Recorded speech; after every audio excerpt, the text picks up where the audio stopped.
चढ़ावा के पैसा से चलत रहे ये भोजपुरी स्टार के घर आज बा करोड़ों के मालिक। नमस्कार, हमार नाम नेहा है। रउआ भोजपुरिया चस्का देख रहल बानी।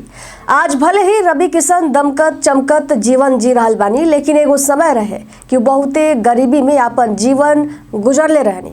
बता दें वहाँ के बाबूजी पुजारी रहले। बचपन के दिन में उनकर घर के खर्चा जौन बा दान में मिलल पैसा से चलत रहे। वहाँ के सफलता के पीछे एगो दर्द भरल कहानी बा। तो आज के वीडियो में हम रउआ सभी के बताएम रवि किशन के जीवन में कितना दुख के सामना करे के पड़ल। आई जानिए वीडियो में। रउआ मालूम ना होई कि रवि किशन के बाबूजी पुजारी रहले। रवि किशन एगो इंटरव्यू में बतौले बानी कि एगो समय रहे कि उनका घर के खर्चा पूजा में चढ़ावा के जौन पैसा मिलत रहे वो पैसा से वहाँ के घर चलो। रवि किशन के एक्टिंग के काफ़ी शौक रहे और एक खातिर वो कई बार घरे पिटा भी चुकल बाने। वहाँ के बचपन में डांस कईल काफ़ी पसंद रहे। वहाँ के बारात में भी डांस करत रहनी और यहाँ के इच्छा और यहाँ के शौक के देख के यहाँ के बाबूजी वहाँ का 500 रुपया दे के मुंबई भेजनी ताकि रवि किशन के दिल के जौन अरमान बा वो पूरा हो सके।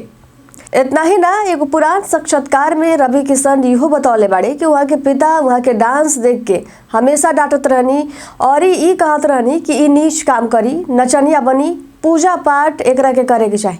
लेकिन रवि किशन के माई वहाँ के हमेशा सपोर्ट करत रही और आखिरकार वहाँ के लगन मेहनत देख के वहाँ के पिता भी वहाँ के सामने हार मान गई और आज ये स्टार कोनो पहचान के मोहताज नहीं थे और आजू के बेरा में यहाँ के पास बढ़न संपत्ति बा।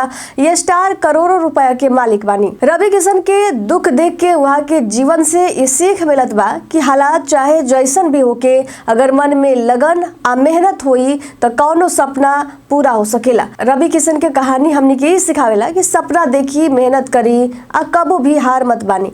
फिलहाल रउआ देखत रही भोजपुरिया चस्का। नमस्कार।